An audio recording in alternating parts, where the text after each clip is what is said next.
Hello students, good morning. Me professor Mayuri Pankaj Chorge, network transport and application layer ह्या टॉपिकच्या under आपण next point start करत आहोत, that is transport layer. आता transport layer म्हणजे काय, तो कशासाठी रिस्पॉन्सिबल असतो? तर The transport layer is responsible for the delivery of a message from one process to another. आता ट्रान्सपोर्ट करायचं म्हणजेच काय, एका प्लेसकडून दुसऱ्या प्रोसेसकडे काय करायचं असते, आपण ट्रान्समिट करायचं असते, बरोबर. मग सेम कंडिशन्स इथं आपण ट्रान्सपोर्ट लेयरमध्ये यूज केली जाते. तर हा जो काही ट्रान्सपोर्ट लेयर असतो तो कशासाठी रिस्पॉन्सिबल असतो, तर एक मेसेज एका प्रोसेसकडून दुसऱ्या प्रोसेसकडे ट्रान्समिट करण्यासाठी किंवा डिलिव्हरी करण्यासाठी रिस्पॉन्सिबल असतो. ओके, तर हा जो काही ट्रान्सपोर्ट लेयर हेडर असतो त्याच्यामध्ये असणारा, तो काय इन्क्ल्यूड करतो, it must include a service point address in the OSI model or port number in the TCP or IP internet model. म्हणजेच काय, हा जो काही ट्रान्सपोर्ट लेयर असतो तो पहिल्यांदा मी काय सांगितलं, तर एक मेसेज एका प्रोसेसकडून दुसऱ्या प्रोसेसकडे डिलिव्हरी करण्यासाठी रिस्पॉन्सिबल असतो ट्रान्सपोर्ट लेयर, बरोबर. नेक्स्ट काय, तर हा जो काही ट्रान्सपोर्ट लेयरचा हेडर असतो तो मस्ट काय इन्क्ल्यूड केला पाहिजे, तर सर्व्हिस पॉईंट ॲड्रेस. OSI मॉडेलच्या under service point address include केला पाहिजे, किंवा TCP IP म्हणजेच इंटरनेट मॉडेलच्या अंडर त्यानं काय इन्क्ल्यूड केलं पाहिजे, पोर्ट नंबर इन्क्ल्यूड करणं गरजेचं आहे. लक्षात येते सर्वांच्या? ओके, आता हा जो काही इंटरनेट मॉडेल असणार आहे म्हणजेच कोण, TCP IP, बरोबर. त्याला 3 प्रोटोकॉल्स असतात ट्रान्सपोर्ट लेयरमध्ये. का, कारण मेसेज ट्रान्समिट करायचं ना, डिलिव्हरी करायचं आहे, त्यासाठी इंटरनेट मॉडेल म्हणजेच कोण, TCP IP ह्या मॉडेलमध्ये 3 प्रोटोकॉल्स ट्रान्सपोर्ट लेयरमध्ये यूज केले जातात. ते कोणकोणते आहेत, तर ते असणार आहेत UDP, TCP आणि SCTP. आता UDP म्हणजे काय, TCP म्हणजे काय, किंवा SCTP आपण 1 बाय 1 सगळं बघत जाणार आहोत. सध्या इतकं लक्षात घ्यायचं आहे, आपण आजच्या लेक्चरमध्ये ट्रान्सपोर्ट लेयरच्या अंडर हे जे काही 3 प्रोटोकॉल्स असणार आहेत त्याचा स्टडी करणार आहोत.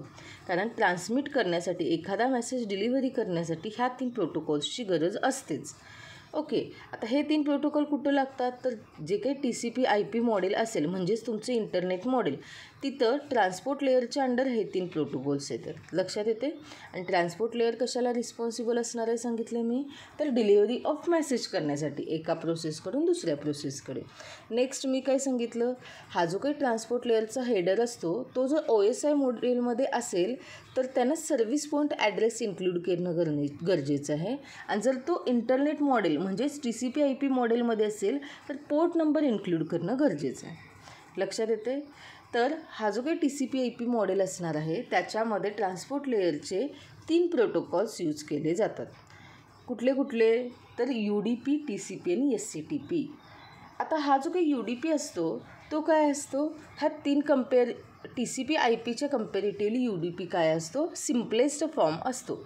लक्षात येते? ओके, आता स्टार्ट करूया आपण TCPपासून. TCP हा काय असणार आहे, तर हा कॉम्प्लेक्स ट्रान्सपोर्ट लेयर प्रोटोकॉल असतो. तर UDP काय असणार आहे, हा सिम्पलेस्ट असणार आहे ह्या बाकीच्या रिमेनिंग 2 सोबत कम्पेअर केला तर. लक्षात येते? नेक्स्ट SCTP हा कोण असणार आहे, हा न्यू ट्रान्सपोर्ट लेयर प्रोटोकॉल असणार आहे, जो कशासाठी डिझाईन केलेला आहे, तर एखाद्या स्पेसिफिक ॲप्लिकेशनसाठी डिझाईन केलेलं आहे. जसं की तुमचं मल्टीमीडिया असले जे काही स्पेसिफिक ॲप्लिकेशन्स असणार आहेत त्याच्यासाठी SCTP हा ट्रान्सपोर्ट लेयरमध्ये प्रोटोकॉल नवीन डिझाईन केलेला आहे. लक्षात येते सर्वांच्या? Okay, so a new reliable message oriented transport layer protocol that combines the best feature of UDP and TCP. लक्षात येते का सर्वांच्या?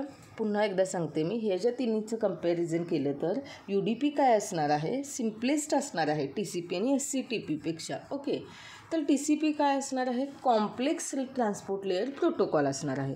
आणि SCTP म्हणजेच काय, हा एक न्यू ट्रान्सपोर्ट लेयर प्रोटोकॉल असणार आहे, जो डिझाईन कशासाठी केलेला आहे, पर्टिक्युलर किंवा असं एखाद्या स्पेसिफिक ॲप्लिकेशनसाठी डिझाईन केलेलं आहे.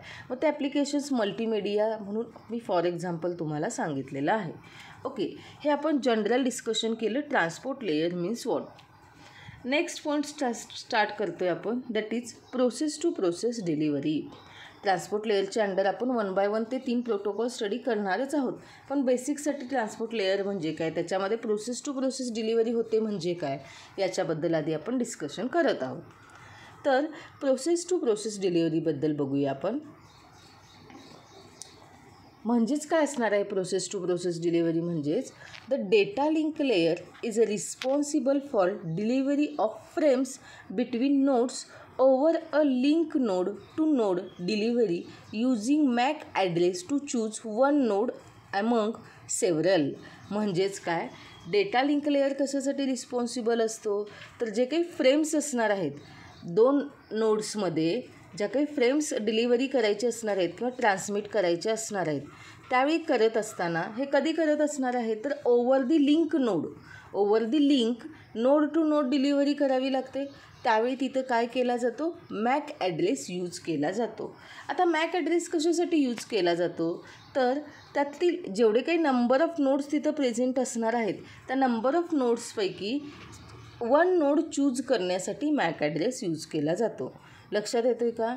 मी पुन्हा एकदा सांगते, डेटा लिंक लेयर हा कशासाठी रिस्पॉन्सिबल असतो, तर फ्रेम्स ट्रान्समिट करण्यासाठी किंवा फ्रेम्स डिलिव्हरी करण्यासाठी over the nodes link node to node delivery काय करण्यासाठी, नोड टू नोड ट्रान्समिट करण्यासाठी फ्रेम काय केलं जातं, मॅक ॲड्रेस यूज केला जातो. मग तिथं मॅक ॲड्रेसचं काय काम असतं, तर जेवढे काही नंबर ऑफ नोड्स असणार आहेत त्यापैकी सिंगल नोड चूज करण्यासाठी मॅक ॲड्रेसचा यूज केला जातो आणि मग ते पर्टिक्युलर नोड काय केलं जातं, सिलेक्ट केलं जातं. लक्षात येतं आहे? ओके. नेक्स्ट बघूया आपण नेटवर्क लेअर कशासाठी रिस्पॉन्सिबल असणार आहे, तर डिलिव्हरी ऑफ डेटाग्राम्स काय करण्यासाठी, ट्रान्समिट करण्यासाठी. 2 होस्टमध्ये होस्ट टू होस्ट डिलिव्हरी जर करायची असेल डेटाग्राम्सची, तर काय केलं जातं, नेटवर्क लेअर त्याच्यासाठी रिस्पॉन्सिबल असतो. आणि तो कसा केला जातो, तर यूजिंग IP ॲड्रेसचा यूज करून काय केलं जातं, होस्ट टू होस्ट डेटाग्राम काय केले जातात, ट्रान्समिट केले जातात. मग त्यातलं कोणत्या होस्टला नेमकं ट्रान्समिट करायचं आहे किंवा डिलिव्हरी करायचं आहे, त्यासाठी IP ॲड्रेसचा यूज केला जातो. हे झालं नेटवर्क लेअरमध्ये. आणि डेटा लिंक लेअरमध्ये मी काय सांगितलं, फ्रेम्स जर नोड टू नोड ट्रान्समिट करायचे असतील तर काय कशाचा यूज केला जातो, मॅक ॲड्रेसचा, जेणेकरून कोणत्या पर्टिक्युलर नोडला ट्रान्समिट करायचं आहे हे कळतं. ओके. तर नेक्स्ट बघूया आपण, हा जो काही ट्रान्सपोर्ट लेअर असतो आता जो आपण शिकतोय तो, हा जो ट्रान्सपोर्ट लेअर आहे तो कशासाठी रिस्पॉन्सिबल आहे, तर प्रोसेस टू प्रोसेस. आत्तापर्यंत आपण कोणाकोणाबद्दल बघितलं, डेटा लिंक लेअर कशासाठी रिस्पॉन्सिबल असतो बघितलं, त्याच्यानंतर बघितलं नेटवर्क लेअर कशासाठी रिस्पॉन्सिबल असतं. आत्ता आपण बघतोय ते आहे ट्रान्सपोर्ट लेअर कशासाठी रिस्पॉन्सिबल असतो. हा जो ट्रान्सपोर्ट लेअर आहे तो प्रोसेस टू प्रोसेससाठी रिस्पॉन्सिबल असतो. कशासाठी रिस्पॉन्सिबल असतो, प्रोसेस टू प्रोसेस जे काही ट्रान्समिशन डिलिव्हरी करायची असणार आहे त्याच्यासाठी तो रिस्पॉन्सिबल असतो. त्यासाठी गरज कशाची असते, तर पोर्ट नंबरची गरज असते. आता पोर्ट नंबर का लागतो, तर जेवढे काही मल्टिपल प्रोसेस असणार आहेत सेम डेस्टिनेशन होस्टवरती रन होत असतील किंवा एक्झिक्यूट होत असतील, त्यापैकी त्या नंबर ऑफ प्रोसेसपैकी मल्टिपल प्रोसेसपैकी एखादी पर्टिक्युलर स्पेसिफिक प्रोसेस चूज करावी लागणार ना, त्यासाठी पोर्ट नंबरची गरज असते. लक्षात येते सर्वांच्या. म्हणजेच ट्रान्सपोर्ट लेअर कशाला रिस्पॉन्सिबल असणार आहे, तर प्रोसेस टू प्रोसेस डिलिव्हरीसाठी रिस्पॉन्सिबल असणार आहे. आता प्रोसेस टू प्रोसेस म्हणजेच कसं होतं आहे त्याचं वर्किंग, त्यासाठी आपण डायग्रॅम बघूया म्हणजे तुमच्या पटकन लक्षात येईल. ओके. ही असणार आहे प्रोसेस टू प्रोसेसची diagram. Process to process delivery कसं होतं आहे, एका साईडला प्रोसेस आहेत, लेफ्ट साईडला नेक्स्ट, राईट साईडला पण प्रोसेस आहेत, बरोबर. आता ह्याच्यामध्ये नंबर ऑफ प्रोसेसेस प्रेझेंट आहेत. तर इथं खाली डायग्रॅममध्ये दाखवलं आहे बघा, पहिले over the internet node to node किंवा होस्ट टू होस्ट करायचं असेल तर कसं केलं जाते. आता जे नोड टू नोड डिलिव्हरी केली जाते तिथं कोण असणार आहे, डेटा लिंक लेअर रिस्पॉन्सिबल असणार आहे. नेक्स्ट आहे होस्ट टू होस्ट, लास्टला एरो केलेला आहे बघा. आता हे होस्ट टू होस्ट होते म्हणजेच कसं होतं आहे, तर त्याच्यासाठी कोण रिस्पॉन्सिबल असणार आहे, नेटवर्क लेअर रिस्पॉन्सिबल असणार आहे. आणि तिथं IP ॲड्रेस यूज करून काय केला जातो, पर्टिक्युलर होस्ट चूज केला जातो. तर डेटा लिंक लेअरमध्ये काय यूज केलं जातं, सांगा. आत्ताच थोड्या वेळापूर्वी मी तुम्हाला सांगितलेलं डेटा लिंक लेअरमध्ये काय यूज केलं जातं, मॅक ॲड्रेस यूज केला जातो. त्याचा यूज करून काय केलं जातं, पर्टिक्युलर नोड कुठं आहे ते चूज करून तिथं मेसेजची डिलिव्हरी केली जाते. नेक्स्ट आपण बघितलं प्रोसेस टू प्रोसेस. आता प्रोसेस टू प्रोसेससाठी काय लागतं म्हणून मी सांगितलं तुम्हाला, प्रोसेस टू प्रोसेस ट्रान्समिट करण्यासाठी तर त्याच्यासाठी पोर्ट नंबर रिक्वायर्ड असतो. म्हणजे जरी डेस्टिनेशनला नंबर ऑफ प्रोसेस असल्या तरी कुठल्या पर्टिक्युलर प्रोसेसला चूज करायचं ते डिसाईड करू शकतो. सो हे ॲक्च्युअल कशाचं, कोणतं लेयर कशासाठी रिस्पॉन्सिबल आहे त्याच्यासाठीची ही डायग्राम असणार आहे. लक्षात येते सर्वांच्या? ओके. आता नेक्स्ट बघूया, हे जे काही process to process data delivery केली जाते त्याच्यानंतरचा पॉईंट आपण बघणार आहोत, टाईप्स ऑफ डेटा डिलिव्हरी. आता हा जो काही डेटा डिलिव्हर करतो त्याचे कोणकोणते टाईप्स आहेत ते आपण बघणार आहोत. ओके. किंवा तिथं कोणकोणते प्रोटोकॉल्स यूज केले जातात त्याचा आपण आता स्टडी करणार आहोत. हे आत्ता आपण बघितलं कुठले कुठले डेटा डिलिव्हरी करण्यासाठीचे टाईप्स. पहिला कुठला बघितला, नोड टू नोड बघितला, तिथं डेटा लिंक लेयर रिस्पॉन्सिबल असतो. नेक्स्ट बघितला होस्ट टू होस्ट, तिथं नेटवर्क लेयर रिस्पॉन्सिबल असतो. आणि लास्ट वन बघितला प्रोसेस टू प्रोसेस, म्हणजेच तिथं ट्रान्सपोर्ट लेयर रिस्पॉन्सिबल असतो. ह्याचाच अर्थ काय, डेटा डिलिव्हरी करण्यासाठी कोणकोणते टाईप्सचे काय असणार आहे, तिथं टाईप्स असणार आहेत डेटा डिलिव्हरी करण्यासाठीचे. लक्षात येते? असे आपण टोटल 3 टाईप्स आत्तापर्यंत बघितले. नेक्स्ट पॉईंट बघूया, रिअल टाईम ट्रान्सपोर्ट प्रोटोकॉल. आता हा प्रोटोकॉल कधी यूज केला जातो आणि का डिझाईन केलेला आहे याच्याबद्दल आपण थोडं डिस्कशन करणार आहोत. RTP म्हणजेच कोण असणार आहे, रिअल टाईम ट्रान्सपोर्ट प्रोटोकॉल. तर हा जो काही प्रोटोकॉल असणार आहे तो कशासाठी डिझाईन केलेला आहे, तर to handle real time traffic handle करण्यासाठी. जसं की तुमचे ऑडिओ व्हिडिओज असतील त्यालाच काय म्हणतो आपण, रिअल टाईम ट्रॅफिक, बरोबर. मग असले रिअल टाईम ट्रॅफिक हँडेल करण्यासाठी प्रोटोकॉल्स डिझाईन केले जातात इंटरनेटवरती. ओके. त्यालाच रिअल टाईम ट्रान्सपोर्ट प्रोटोकॉल असं म्हणतात.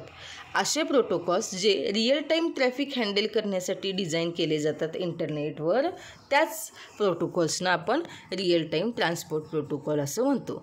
लक्षात येते? ओके. आता हा जो काही प्रोटोकॉल असणार आहे RTP, तो काय यूज करतो, तर मस्ट यूज UDP. तो काय करतो, UDP कंपल्सरी यूज करतो. लक्षात येते सर्वांच्या? Okay. It does not have any delivery mechanism like multicast or port number. आता हा जो काही RTP प्रोटोकॉल असणार आहे त्याला डिलिव्हरी मेकॅनिझम मल्टीकास्टसारखं नसतं किंवा पोर्ट नंबरसुद्धा नसतो. मग हा जो RTP असणार आहे तो काय सपोर्ट करतो, तर डिफरंट फॉर्मॅट ऑफ फाईल्सचे डिफरंट फॉर्मॅटना RTP प्रोटोकॉल सपोर्ट करतो. जसं की MPEG, MJPEG असे डिफरंट फाईल्सचे फॉर्मॅट आहेत ना, त्या फॉर्मॅट्सना RTP प्रोटोकॉल सपोर्ट करतो. लक्षात येते? आता हा जो काही प्रोटोकॉल असणार आहे तो काय असतो, व्हेरी सेन्सिटिव्ह असतो. कशासाठी, तर to packet delays and less sensitive to packet host. RTP protocol sensitive कशासाठी असतो, पॅकेट डिलेज होत असताना तो सेन्सिटिव्ह असतो, मोर सेन्सिटिव्ह. ओके. आणि लेस सेन्सिटिव्ह कधी असतो, तर एखादा पॅकेट लूज होत असताना, पॅकेट लॉस होत असताना तो लेस सेन्सिटिव्ह असतो. तर पॅकेट डिले होत असताना तो काय असणार आहे, व्हेरी सेन्सिटिव्ह असणार आहे. लक्षात येते सर्वांच्या? मी पुन्हा एकदा सांगते, हा जो काही RTP प्रोटोकॉल असणार आहे तो रिअल टाईम ट्रॅफिक असणार आहेत ते हँडल करण्यासाठी डिझाईन केलेला आहे, म्हणूनच त्याला रिअल टाईम ट्रान्सपोर्ट प्रोटोकॉल असं म्हणतात आणि तो UDP सोबत यूज केला जातो. आता ह्याचं जे काही मेकॅनिझम असणार आहे, डिलिव्हरी मेकॅनिझम, हे मल्टीकास्टसारखं नसतं किंवा त्याच्याकडे पोर्ट नंबरसुद्धा नसतो. हा जो RTP प्रोटोकॉल असणार आहे तो सपोर्ट कोणाला करतो, तर ज्या काही MPEG, MJPEG अशा फॉर्मॅटमध्ये फाईल्स असणार आहेत त्याला तो काय करतो, सपोर्ट करतो. आता हा जो RTP प्रोटोकॉल असतो तो काय सांगितलं मी, पॅकेट डिले होत असताना खूप सेन्सिटिव्ह असतो, पण पॅकेट लॉस होत असतील तर त्यावेळी तो काय असतो, लेस सेन्सिटिव्ह असतो. लक्षात येते सर्वांच्या? ओके. हे झालं RTPबद्दल. नेक्स्ट हा जो काही RTP असणार आहे तो कुठं यूज केला जातो, त्याचे ॲप्लिकेशन्स काय असतील, तर त्याच्याबद्दल थोडं आपण बघूया. हा जो RTP असणार आहे तो मेनली काय केला जातो, मीडिया मिक्सिंग किंवा सिक्वेन्सिंग, टाईम स्टॅम्पिंग करण्यासाठी काय केला जातो, RTP मेन यूज केला जातो. Next voice over internet protocol करत असेल किंवा व्हिडिओ टेलिकॉन्फरन्सिंग करत असेल ओव्हर द इंटरनेटला, तर त्यावेळीसुद्धा RTP प्रोटोकॉल्स यूज केले जातात. किंवा तुमचं इंटरनेट ऑडिओ व्हिडिओ स्ट्रीमिंग करायचं असेल तर ह्या डिफरंट ॲप्लिकेशनसाठी काय केलं जातं, RTP प्रोटोकॉल यूज केला जातो. त्याचे ॲप्लिकेशन्स लक्षात आले सर्वांच्या. मीडिया मिक्सिंग, सिक्वेन्सिंग किंवा टाईम स्टॅम्पिंग करायचं असेल तर RTP मेनली यूज केला जातो. नेक्स्ट काय सांगितलं मी, तर व्हॉईस ओव्हर इंटरनेट प्रोटोकॉल किंवा व्हिडिओ टेलिकॉन्फरन्सिंग करायची असेल ओव्हर द इंटरनेट किंवा ऑडिओ व्हिडिओ स्ट्रीमिंग करायचं असेल, ओके, तर त्या केसमध्ये RTP प्रोटोकॉल यूज केला जातो. तर ह्या RTP प्रोटोकॉल्सची आपण डायग्रॅम बघूया, म्हणजे त्याच्यामध्ये काय काय फॉर्मॅट आहे, हेडरचा फॉर्मॅट कसा आहे. Okay, so this is the diagram of header format of RTP packet. ही कशाची डायग्रॅम असणार आहे, हे जे काही RTP पॅकेट असणार आहे ते त्याच्यामध्ये हेडर फॉर्मॅट कसा असतो त्याची ही काय असणार आहे, डायग्रॅम आहे. आता ह्याच्यामध्ये काय काय दाखवले बघा. व्हर्जन्स दिलेत, VER म्हणजेच काय, व्हर्जन. प्रत्येक फील्डबद्दल आपण थोडी थोडी माहिती घेऊया. लक्षात येते, RTP हेडर जे काय असणार आहे त्याचा जो काही हेडर फॉर्मॅट आहे RTPचा तो खूप सिम्पल असतो. काय असतो, तो खूप सिम्पल असतो आणि तो काय कवर करतो, तर जे काही रिअल टाईम ॲप्लिकेशन्स आहेत ते सगळे रिअल टाईम ॲप्लिकेशन्स कवर करतो. आता ह्याच्यामध्ये काय आहेत, नंबर ऑफ फील्ड आहेत. त्या प्रत्येक फील्डबद्दल आपण थोडंफार जाणून घेऊया. त्यातली फर्स्ट फील्ड आहे व्हर्जन, VER म्हणजेच कोण, व्हर्जन. आता ही जी फील्ड असते ती काय असते, 2 बीटची फील्ड असते आणि ते काय डिफाईन करतं, तर व्हर्जन नंबर डिफाईन करतं. ओके, आता सध्या त्याचं करंट व्हर्जन काय असणार आहे, 2 हे त्याचं सध्याचं करंट व्हर्जन असणार आहे. नेक्स्ट फील्ड आहे P. आता P म्हणजेच काय, तर length of this field is 1 bit. हा जो काही P फील्ड असणार आहे त्याची लेंथ किती असणार आहे, 1 बीट असणार आहे आणि त्याची जर व्हॅल्यू 1 असेल तर ते काय डिनोट करतं, प्रेझेन्स ऑफ पॅडिंग. काय डिनोट करतं, presence of padding at end of packet. पॅकेटच्या एंडला प्रेझेन्स ऑफ पॅडिंग डिनोट करतो जर त्याची व्हॅल्यू 1 तिथं दिसत असेल तर. आणि जर त्याची व्हॅल्यू 0 असेल तर त्याचाच अर्थ काय, तिथं कोणतंही पॅडिंग नाही आहे असा होतो. लक्षात येतं. नेक्स्ट फील्ड असणार आहे X.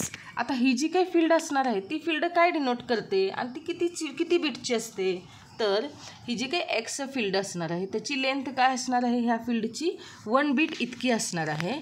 आणि सपोज त्यानं जर सेट केली 1 व्हॅल्यू, ह्या फील्डनं X ह्या फील्डनं जर व्हॅल्यू 1 सेट केली तर ते काय इंडिकेट करतं आहे, extra extension header between data and basic header. ते काय डिनोट करतं आहे, जर 1 व्हॅल्यूला सेट केलं तर ते इंडिकेट करते की जे काही एक्स्ट्रा एक्सटेन्शन हेडर असणार आहे कोणाच्या बिटवीन, तर जो काही डेटा आणि बेसिक हेडर असणार आहे ह्या दोघांच्यामध्ये काय एक्स्ट्रा एक्सटेन्शन हेडर इंडिकेट करण्याचं काम कोण करतं आहे, जर त्या फील्डमध्ये Xची व्हॅल्यू 1 सेट केली तर. आणि जर तिथं व्हॅल्यू 0 सेट केली असेल तर त्याचाच अर्थ काय, there is no extra extension, तिथं कोणतंही एक्स्ट्रा एक्सटेन्शन नाही असा त्याचा अर्थ होतो. लक्षात येते सर्वांच्या. नेक्स्ट बघूया कॉन्ट्रीब्युटर काउंट. आता कॉन्ट्रीब्युटर काउंट म्हणजेच काय, ही जी काही फील्ड असते ती काय असते, 4 बीटची फील्ड असते आणि ते काय इंडिकेट करतं, तर नंबर ऑफ कॉन्ट्रीब्युटर्स. काय डिफाईन करतं, नंबर ऑफ कॉन्ट्रीब्युटर्स. ओके, आता इथं maximum possible number of contributors किती असतात, तर 15 काय असतात, maximum possible number of contributors असतात. As a 4 bit field can allows number from 0 to 15.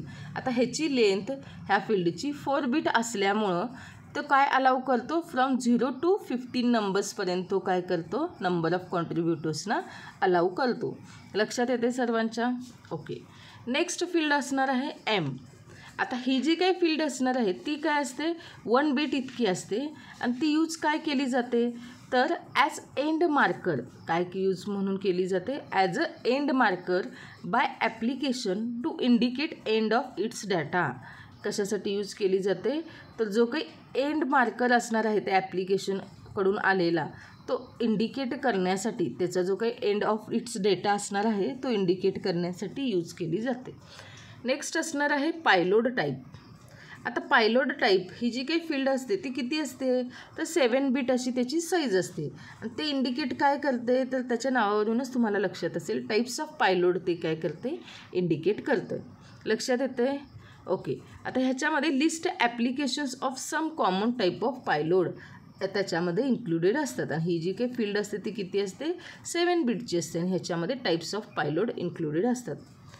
Okay, तर अशा ह्या काय असणार आहेत, डिफरंट फील्ड्स असणार आहेत. मग sequence number, time stamp, contributor identifier, okay, किंवा सिंक्रोनायझेशन सोर्स आयडेंटिफायर.